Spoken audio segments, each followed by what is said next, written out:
¿Qué tal? Bienvenidos a Explora, un programa del Ministerio de Educación de la Nación, que convoca a prestigiosos científicos de la Argentina para que nos acerquemos a los grandes temas de la ciencia contemporánea. Hoy exploramos el cambio climático y su relación con las actividades humanas.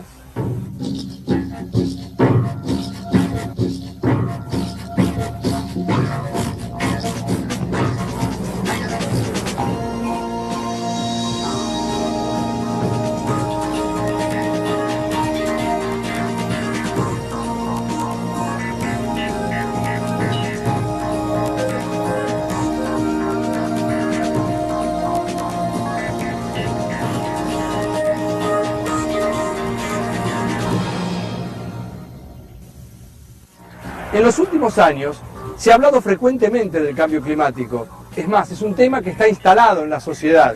De hecho, se escribe o se habla muchísimo sobre variaciones de temperatura o del efecto invernadero. Fenómenos como el tsunami en Indonesia, como los huracanes en Estados Unidos o las inundaciones aquí en la Argentina, en la provincia de Santa Fe, han generado un debate público. Especialistas y políticos debaten sobre las responsabilidades que le caben al hombre en estos cambios que se producen en el clima del planeta.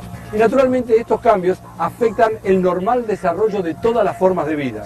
Para empezar, una breve definición de lo que es el cambio climático. Para eso hablamos con una experta, con una profesora de la Universidad de Buenos Aires, de la Facultad de Ciencias Exactas y Naturales, la doctora Inés Camiglioni. El cambio climático es la variación del clima, de parámetros meteorológicos que tienen que ver con la atmósfera durante un periodo prolongado de tiempo y en una forma significativa.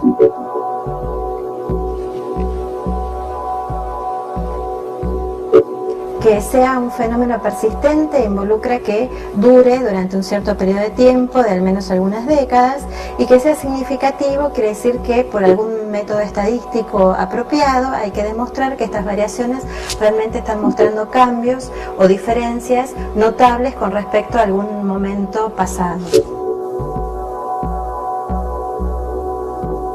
El clima tiene una variabilidad natural. ¿Qué quiere decir? Que se desarrollan ciertos procesos que hacen que algunos veranos sean más calientes, algunos inviernos sean más fríos. Esto provocado por causas naturales, pero existen actividades que realiza la humanidad, que realizan los hombres, que hacen que el clima también se vaya modificando. Este tipo de modificaciones son lo que nosotros llamamos modificaciones resultado de las actividades antrópicas.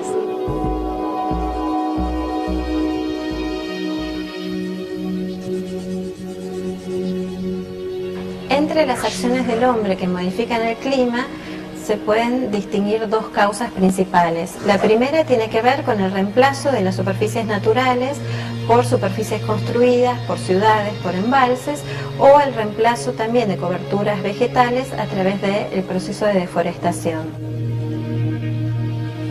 La segunda causa tiene que ver con la inyección a la atmósfera de gases producto de actividades humanas y de procesos industriales.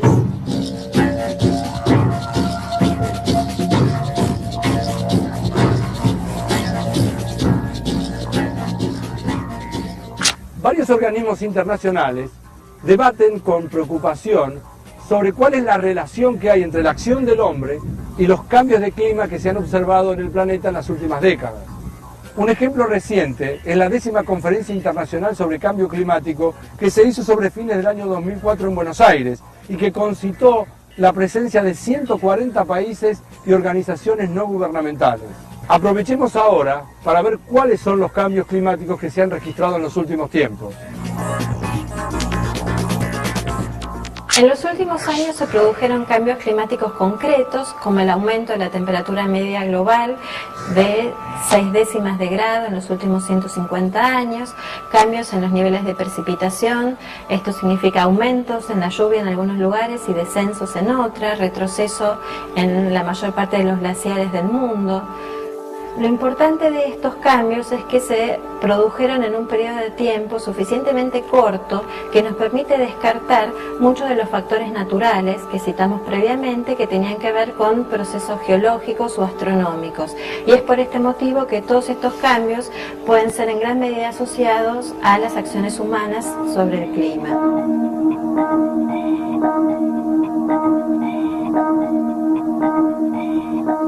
Existe un efecto natural de la atmósfera terrestre, que es lo que se conoce con el nombre de efecto invernadero. De hecho, en sí mismo, es un efecto muy beneficioso porque permite mantener los niveles de temperatura en lugares adecuados. Ahora, claro, la injerencia del hombre puede transformar en nocivo este proceso natural. Le preguntamos entonces al doctor Jesús Gardiol, que es investigador de la Facultad de Ciencias Exactas y Naturales de la UBA, ¿en qué consiste realmente el efecto invernadero? Se recurre a la figura de invernadero porque la atmósfera, naturalmente, tiene propiedades similares a estas estructuras construidas de vidrios u otros elementos. Es decir, dejan pasar la radiación solar, pero impiden la salida de la radiación terrestre.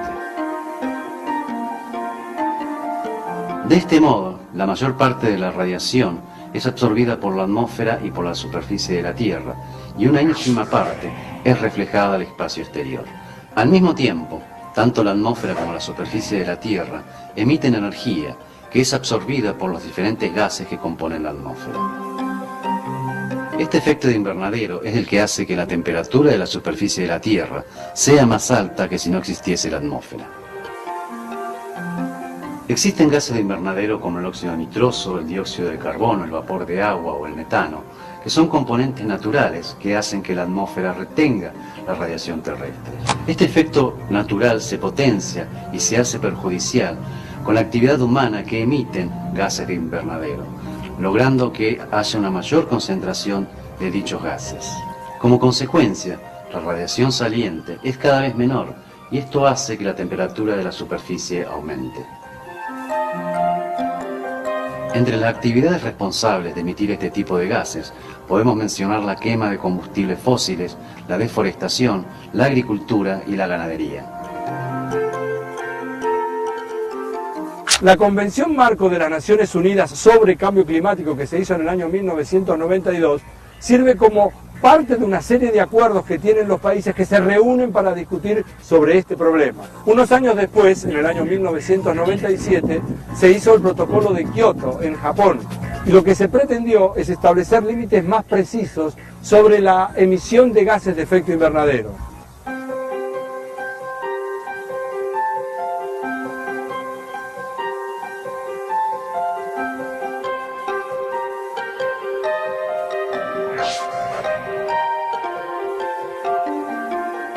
La Convención Marco de las Naciones Unidas sobre el Cambio Climático establece como principal objetivo estabilizar las concentraciones de gases de efecto invernadero en la atmósfera a un nivel que impida interferencias peligrosas con el sistema climático. A medida que se fueron acumulando mayores evidencias científicas respecto de las causas e impactos del cambio climático, se hizo necesario establecer límites más precisos sobre las emisiones de estos gases. Así, en 1997, los gobiernos de varios países se manifestaron a favor de la adopción del Protocolo de Kioto, que comparte los principios y preocupaciones establecidos en la Convención de 1992. Pero a su vez, lamentablemente, el mismo no fue ratificado por 4 países que en su conjunto producen más del 30% de los gases de efecto invernadero: Australia, Estados Unidos, China e India. Hay un aspecto del cambio climático que es global, es decir, que afecta a todo el planeta por igual. Y hay otro aspecto del cambio climático que es regional, es decir, que afecta a distintos sectores del planeta y produce un impacto distinto en términos sociológicos, económicos, geográficos. Veamos ahora de qué manera el cambio climático afecta a nuestro país, a la Argentina. Los registros de temperatura en Argentina no muestran cambios demasiado significativos en lo que se refiere a la temperatura media. Los cambios más evidentes se dan en la temperatura mínima, donde se observa que en la región centro y norte de Argentina hay una tendencia de aumento de la temperatura de 1 grado centígrado en los últimos 50 años, mientras que la temperatura máxima se redujo en la misma proporción. Otra característica importante tiene que ver con la duración de las estaciones. Se observa que en gran parte del país hay una tendencia a que el verano se prolongue hacia el otoño y que los inviernos sean cada vez más cortos y menos severos.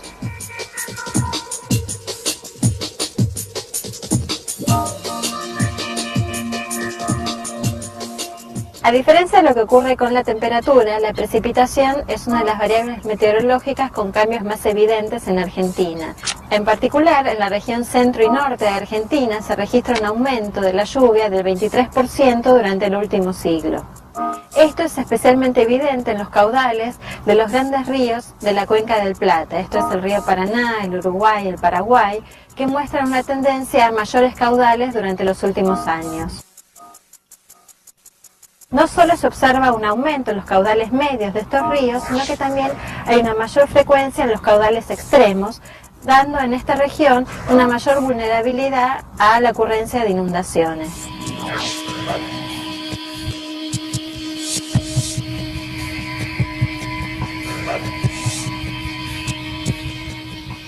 En contraste con lo que ocurre en la zona de la Cuenca del Plata, existe una región de Argentina que muestra tendencias negativas con respecto a la precipitación. Esto es el área de Cuyo y Comahue, que muestran durante el último siglo una tendencia a una reducción de la lluvia del orden del 50%. Esto tiene impactos bastante importantes sobre los caudales de los ríos, que están principalmente alimentados por las masas de agua de deshielo de alta montaña. Esto sin duda puede tener consecuencias bastante importantes para la provisión de agua de toda esta región, que se encuentra frente a riesgo de un déficit hídrico para los próximos años.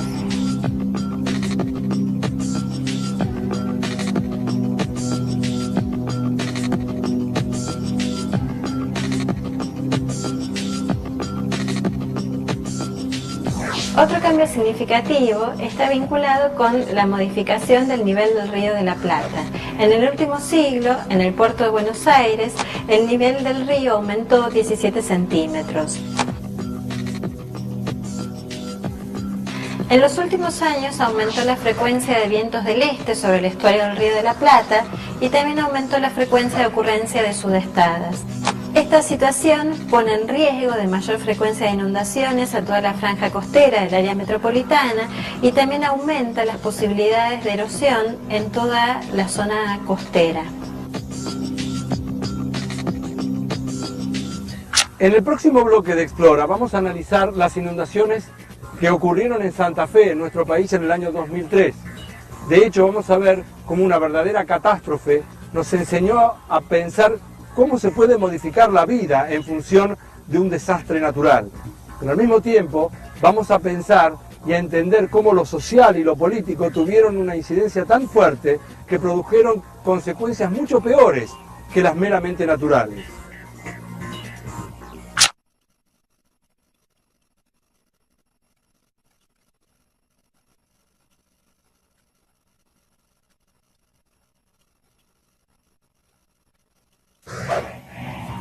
Seguimos ahora en Explora. El capítulo de hoy está dedicado al cambio climático y su relación con la actividad humana. Las inundaciones de la provincia de Santa Fe tocaron la vida de 24.000 hogares. Dejaron 130.000 evacuados sobre una población total de 500.000. Pero la situación fue muchísimo peor porque las aguas avanzaron sobre una población que tenía una pobreza preexistente y una cantidad de desocupados realmente altísima. Por su ubicación, la ciudad de Santa Fe está naturalmente expuesta a una situación de inundación. ¿Por qué? Porque está enclavada en la convergencia de dos grandes ríos, como el Paraná y el Salado. De hecho, esto hace que sea mucho más propensa para la inundación. Ahora, claro, naturalmente el debate público se generó. ¿Se podría haber previsto esto? Al respecto, hablamos con la doctora Claudia Nattenson, que es geógrafa de la Facultad de Filosofía y Letras de la UBA.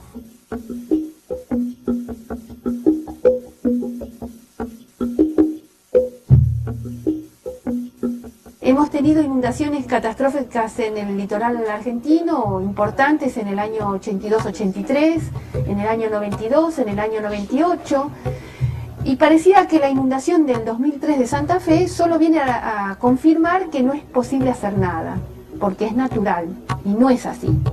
Soy Elvira, la mamá de Mauricio Medrano, que está desaparecido. A cualquier persona que sepa de él, por favor, que se comunique con la policía. Aun cuando las causales de tipo físico-natural sean efectivamente importantes, las sociedades históricamente han podido enfrentar este tipo de fenómenos. Entonces, nosotros nuevamente nos preguntamos por qué en Santa Fe el impacto fue tan terrible, fue tan importante. Para contestar este tipo de cuestiones, nosotros hemos encontrado un buen marco teórico en lo que es llamada la teoría social del riesgo. En este marco debemos considerar efectivamente 4 dimensiones por lo menos para poder enfrentar este tipo de problemas. Uno lo hemos llamado peligrosidad, que tiene que ver con las características peligrosas o la amenaza que proviene de los fenómenos físico-naturales en sí. El segundo es la exposición, que tiene que ver con la distribución en el territorio de bienes y personas y qué es lo que está expuesto frente a esos peligros. El tercero lo hemos denominado vulnerabilidad social y tiene que ver con cómo la sociedad está funcionando en la normalidad y con qué capital cuenta para enfrentar situaciones extraordinarias.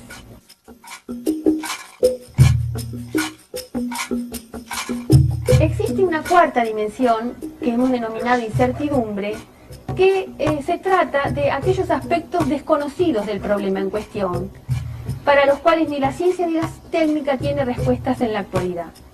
La incertidumbre crece a expensas de los desconocimientos de las otras 3 dimensiones que hemos mencionado y se maneja políticamente, es decir, no hay posibilidades de establecer una solución científico-técnica, entonces la solución va a pasar por la decisión, por lo político, por lo social. Es interesante lo que propone la doctora Nathanson porque nos permite darle un marco conceptual diferente al análisis de lo que sucedió en la catástrofe de Santa Fe en el año 2003.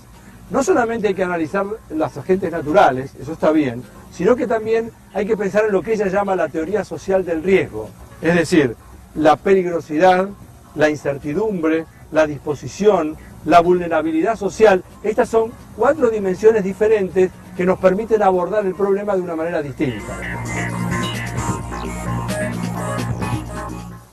Si la incertidumbre es aquello que no se conoce, en el caso de Santa Fe podemos encontrar que falta información hidroclimática para poder desarrollar sistemas de alerta locales. Que den información a ver si Santa Rosa de Lima se va a llenar de agua o no, o si no hay peligro todavía. Desde el punto de vista de la exposición, ha faltado también lo que son llamadas, el desarrollo de lo que es llamado medidas blandas, planes de contingencia que prevean la posible llegada de una inundación, para la cual la población se prepara haciendo ejercicios de simulación. ¿A qué hora más o menos va a llegar el agua acá? Porque yo me estoy evacuando solo Y desde el punto de vista de la vulnerabilidad social, cuanto mejor esté la sociedad desde el punto de vista económico, mejor va a poder responder y con más recursos va a poder contar para recuperarse en el caso de un impacto de esta naturaleza. Tuvimos la inundación del 82 y bueno, en ese momento se dijo, es una situación extraordinaria, es la máxima centenal. Pero pocos años después, en el 92, volvimos a tener una inundación importante en el litoral argentino. Y luego en el 98, otra más. Entonces, aquello que parecía que era extraordinario, se va transformando en algo normal. Tenemos que convivir con las inundaciones como pulsos naturales. La sociedad, para manejar este tipo de cambio, debe manejar estas incertidumbres previendo, estableciendo planes que nos permitan prever qué es lo que va a pasar y obrar en consecuencia.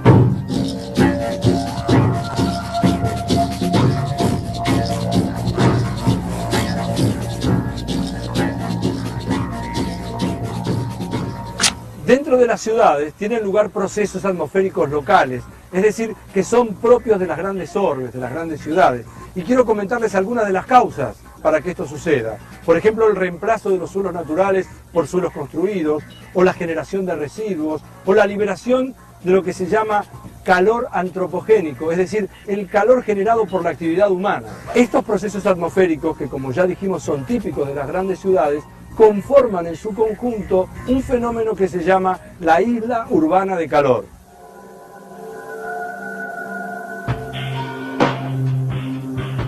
La isla urbana de calor es un fenómeno que hace referencia a las diferencias de temperatura que se registran entre una ciudad y su entorno rural. En general se observa que durante las noches, en las que hay poco viento y hay poca nubosidad, la ciudad muestra temperaturas más elevadas que su entorno rural. Recibe este nombre de isla urbana de calor haciendo referencia a que la temperatura suele ser más alta en el centro de la ciudad y tiende a ir disminuyendo a medida que uno se va alejando hacia las zonas rurales cercanas. Las causas de la isla urbana de calor son principalmente 4. La primera está asociada a los materiales que se usan en una ciudad, esto es hormigón, cemento, pavimento, y además a la geometría de las construcciones urbanas que favorecen una mayor absorción de la energía proveniente del sol. Una segunda causa está vinculada con la liberación del calor que se produce a través de las actividades humanas, esto es a través de la calefacción, a través del uso de diferentes combustibles. La tercera causa de la isla urbana de calor está vinculada con una disminución de la evaporación en ambientes urbanos asociada al reemplazo de las superficies naturales por superficies construidas. Hay una cuarta causa que está vinculada con los contaminantes que están en suspensión en la atmósfera de las ciudades. Estos contaminantes actúan recibiendo la radiación del sol, reemitiendo esta radiación en diferentes direcciones, donde una de estas direcciones es particularmente la superficie terrestre y por lo tanto en el suelo se va a recibir mayor cantidad de energía. Esta energía va a calentar más la superficie en una zona urbana y por lo tanto el aire que está en contacto con esta superficie se va a ir calentando cada vez más.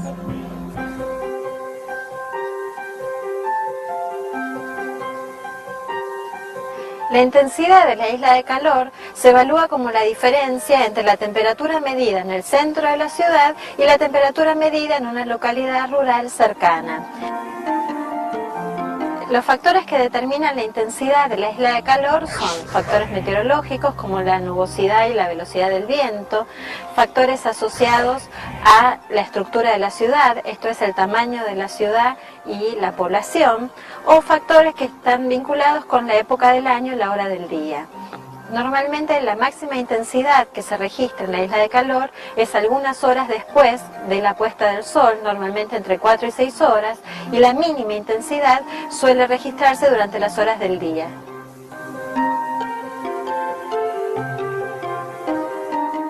La isla urbana de calor produce efectos meteorológicos, económicos y hasta biológicos, y en todos los casos produce impactos positivos y negativos. Vamos a ver ahora cuáles son esos efectos. Desde el punto de vista meteorológico, una de las consecuencias de la isla urbana de calor está asociado al aumento de la precipitación en zonas urbanas comparado con el entorno rural. La isla urbana de calor actúa de forma tal que el aire más cálido que está sobre la atmósfera de la ciudad es forzado a ascender al tener mayor temperatura. En este proceso de ascenso se va enfriando y actúa haciendo que la humedad que contiene condense y dé origen a nubes y precipitación. Este aire que está forzado a ascender es normalmente reemplazado por una brisa de aire más fresco que llega a la ciudad proveniente desde las zonas rurales cercanas. Las consecuencias socioeconómicas se traducen en modificaciones en los requerimientos de energía en ambientes urbanos. En el invierno, las mayores temperaturas que se registran en una ciudad hacen que las necesidades de energía para calefacción sean menores y por lo tanto es un impacto beneficioso.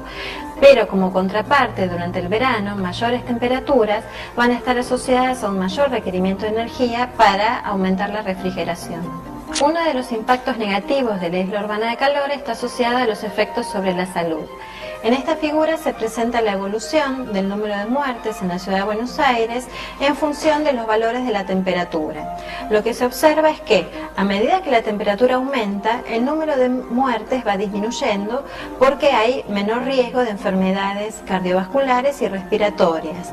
Esto sucede hasta que la temperatura aumenta hasta un nivel tal, hasta una temperatura crítica determinada, en el que comienzan los efectos de un estrés térmico sobre la población en riesgo, de forma tal que, pasada esta temperatura umbral, el número de muertes comienza a aumentar. El hombre, desde la ciencia, trata de aminorar el impacto que se genera sobre la naturaleza cada vez que produce algo. Y por eso en esta última parte de Explora quiero presentar una disciplina singular. Se llama bioarquitectura o diseño bioambiental. Vamos a consultar ahora a la arquitecta egresada de la Universidad de Buenos Aires, Silvia de Schiller, y ella nos va a explicar que los edificios nunca son inocentes. La edificación siempre altera el medio ambiente y el clima.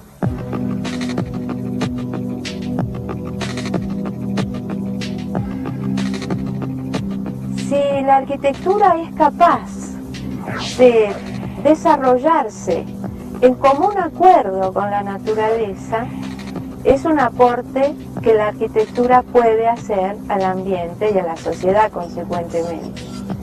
Eso es básicamente hacer más con menos, usar menos recursos y hacer una mejor arquitectura que dependa menos de los recursos. Para que esos recursos, si los hay, se puedan usar para otras cosas, básicamente para producir y desarrollarnos. No consumir para producir un problema, que es el calentamiento global y el efecto de la isla de calor, que sí van a ser problemas porque van a rebotar en nuestro hábitat y vamos a tener que suplir las condiciones de diseño que no hemos sabido usar debidamente con más mecanismos, con más energía, con más situación artificial. Los edificios impactan, no son inocentes. Los edificios siempre modifican el clima y el medio en el cual se encuentran. La manera en que impactan es lo que tratamos de evidenciar y de enseñar en nuestra arquitectura bioambiental.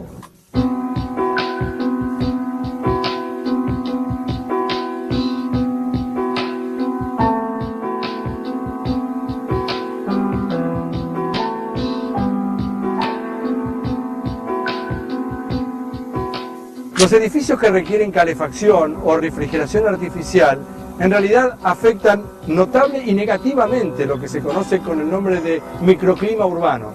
De hecho, esto tiene vinculación con lo que habíamos hablado antes, con el efecto invernadero. En Argentina, el 25% de los gases de efecto invernadero lo produce el hábitat construido, los edificios, a través de el uso de la calefacción, de la iluminación, de la refrigeración. Pero la dependencia en la calefacción, la refrigeración, la iluminación artificial depende exclusivamente del diseño. En este capítulo de Explora vimos los factores que intervienen en el cambio climático y sus principales consecuencias en el medio ambiente. Y además comprobamos la incidencia que tiene la actividad humana en la intensificación de lo que se llama el efecto invernadero. Y también vimos el surgimiento de nuevas disciplinas, como la bioarquitectura, que tiene por un lado un objetivo que es el de mitigar estos efectos, y por otro lado de conseguir lo que se llama la sustentabilidad urbana. Este fue un nuevo capítulo de Explora, un programa del Ministerio de Educación de la Nación. Soy Elvira, la mamá de Mauricio Medrano, que está desaparecido. ¿A qué hora más o menos va a llegar el agua acá? Porque yo me estoy evacuando solo. Empezó a entrar, y cada vez más rápido. Y en un momento entra rapidísimo, ya entra por la ventana. Quiero avisar a mi familia que estoy bien. Que den información a ver si Santa Rosa de Lima se va a llenar de agua o no. O si... Ver a gente llegar desesperada buscando a la familia. Por el frente de la cancha Colón y acá no chocó contra un faro. No tengo colchón, no tengo cobija, no tengo... El pobrerío, la gente laburante, la gente que tiene menos posibilidades de salir. Un momento quedó todo en silencio, toda esa gente se había ahogado.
¿Qué tal? Bienvenidos a Explora, un programa del Ministerio de Educación de la Nación, que convoca a prestigiosos científicos de la Argentina para que nos acerquemos a los grandes temas de la ciencia contemporánea. Hoy exploramos el cambio climático y su relación con las actividades humanas.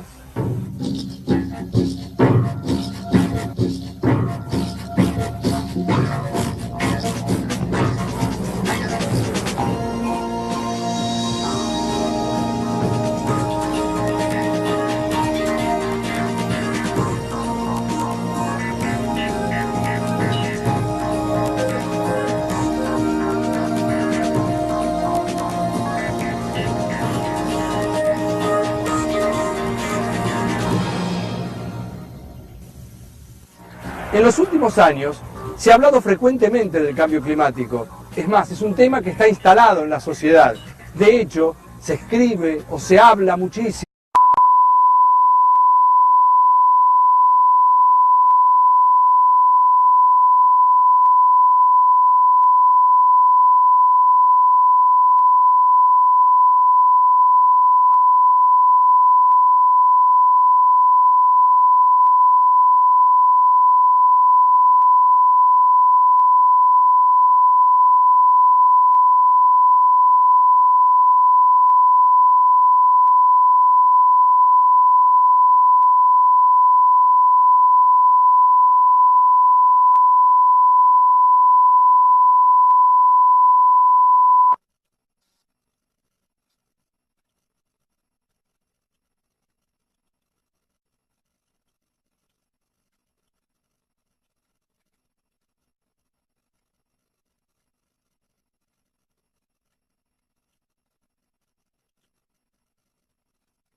La segunda causa tiene que ver con la inyección a la atmósfera de gases producto de actividades humanas y de procesos industriales.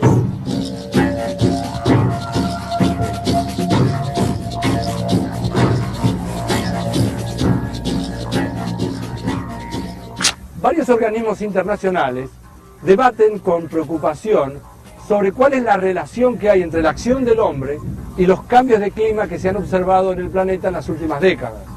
Un ejemplo reciente es la 10ª Conferencia Internacional sobre Cambio Climático que se hizo sobre fines del año 2004 en Buenos Aires y que concitó la presencia de 140 países y organizaciones no gubernamentales. Aprovechemos ahora para ver cuáles son los cambios climáticos que se han registrado en los últimos tiempos. En los últimos años se produjeron cambios climáticos concretos, como el aumento de la temperatura media global de 0,6 de grado en los últimos 150 años, cambios en los niveles de precipitación, esto significa aumentos en la lluvia en algunos... sobre variaciones de temperatura o del efecto invernadero. Fenómenos como el tsunami en Indonesia, como los huracanes en Estados Unidos o las inundaciones aquí en la Argentina, en la provincia de Santa Fe, han generado un debate público. Especialistas y políticos debaten sobre las responsabilidades que le caben al hombre en estos cambios que se producen en el clima del planeta. Y naturalmente estos cambios afectan el normal desarrollo de todas las formas de vida. Para empezar, una breve definición de lo que es el cambio climático. Para eso hablamos con una experta, con una profesora de la Universidad de Buenos Aires, de la Facultad de Ciencias Exactas y Naturales, la doctora Inés Camiglioni. El cambio climático es la variación del clima, de parámetros meteorológicos que tienen que ver con la atmósfera durante un periodo prolongado de tiempo y en una forma significativa.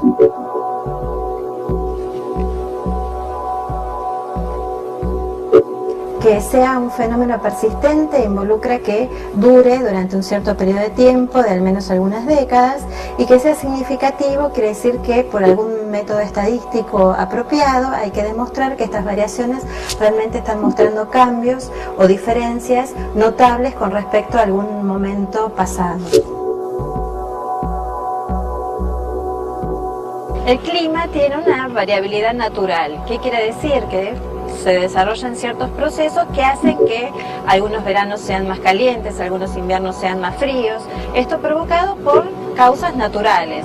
Pero existen actividades que realiza la humanidad, que realizan los hombres, que hacen que el clima también se vaya modificando. Este tipo de modificaciones son lo que nosotros llamamos modificaciones resultado de las actividades antrópicas.